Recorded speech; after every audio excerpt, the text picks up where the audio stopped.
it's going to be one way, and you're going to just not be hungry anymore, or you're going to totally be changed after years and years of horrible eating habits.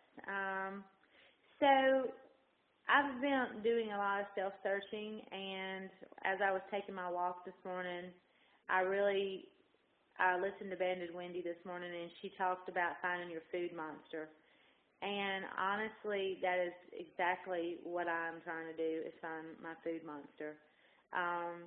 Because, like I said, this is a journey. And I think I started out, there's something deep inside of each of us that causes us to do whatever it is that we do. And when I say that, it can be to the good or the betterment of us, or it could be to the detriment of us.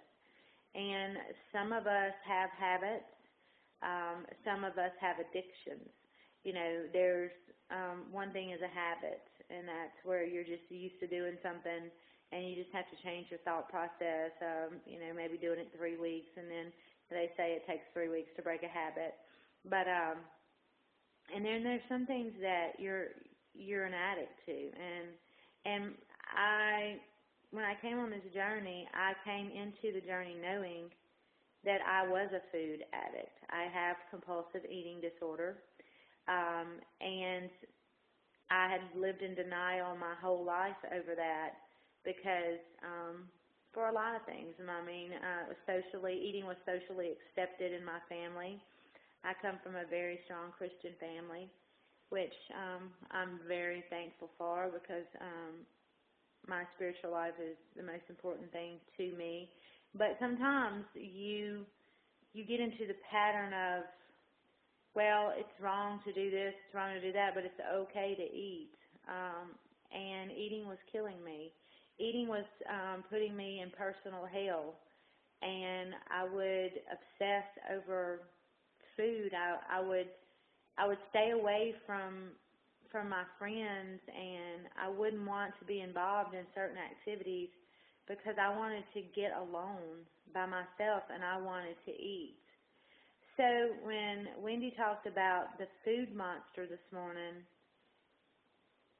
I've been really thinking, not just before this morning, what is it that what is my food monster? Because, I think I went into this thinking that I was just going to be cured all of a sudden. But, as I was walking this morning and meditating on God and just searching my soul, I went into this comparing myself to other people. And since the very first, and I've been on YouTube several times talking about my disappointment that I've only lost anywhere from 14 to 16 pounds. I'm almost a month out post-op. I was a little bit disappointed in that, and I think that I wanted to go from A to Z, and the Lord kind of talked to me and told me this is a journey, and I would have never known about my food addiction if I wouldn't have regained I lost 60 pounds in 2010 just by taking Adipex and basically eating 1 meal a day for about 8 months and exercising my butt off. And literally, the reason that we fail at these diets, or the reason I've always not been able to maintain my weight loss, because I could lose weight as well. It took a long time because my metabolism is totally screwed up from all the things I've put it through, my body through. But I gained about 30 pounds of that 60 pounds back, which was another big disappointment to me. But through gaining that weight, I really had to take a deep look at myself where I said, what is going on with me? And I came out of denial and accepted that I had binge eating disorder. And because I accepted that and I quit saying, oh, one day it's just going to go away, it started my journey to lead me to have this surgery, because I quit closing my mind to the way God was going to heal me. I just kept thinking I'm going to go down one day and I'm going to pray and all of my problems are going to be resolved. And that can happen, but it's not going to happen without work on our part, on my part. And so that started my journey. So when I was walking this morning, it was like, boom, the light comes on again. You know, stop comparing myself to others, because I need to go through my journey. I need to go through my journey, and I need to start at A, and I need to go through every letter of the alphabet. Why? Because I want to conquer my food demon. And I might get very emotional about this, and I'm trying to be very transparent, because I want this to help myself and someone else, because it is a personal hell, being a food addict. It is a nightmare. At first it was just, I was sad about being obese and overweight, but it became so much bigger than that when I really got into the personal torment of being an addict to food. And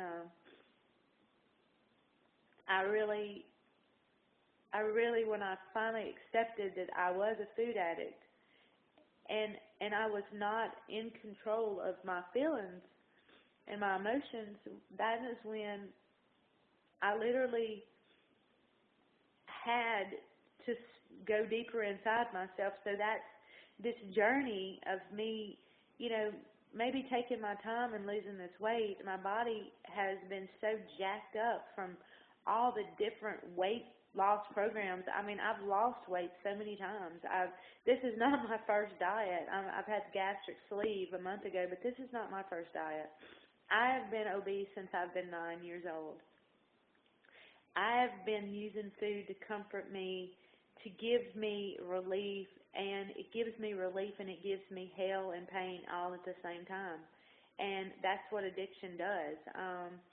But I've been obese since I've been 9 years old. I probably, in 2007, 2008, or maybe 2009, I got up to over 300 and probably around 5 or 6 pounds, to where I couldn't hardly walk anymore. I could not hardly move. I was getting to the point of immobility. And so that is when I went to a doctor and got on Adipex, because that's all I knew. I still hadn't dealt with the internal things.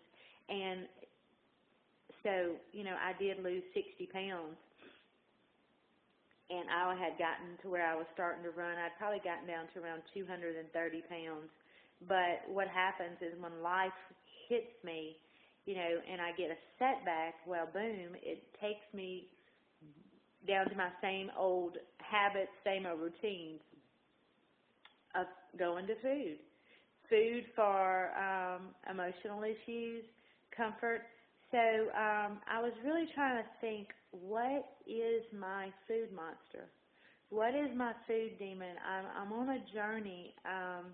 I'm getting past the part where I want to go to A, from A to F, or A to Z. You know, I realized this morning I must go through every step of this journey, and God has a plan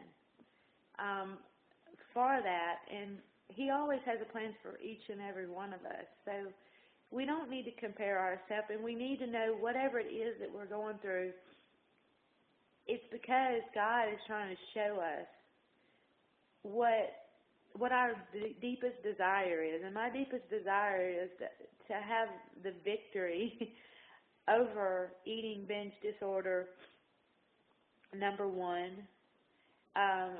And number two is to be healthy.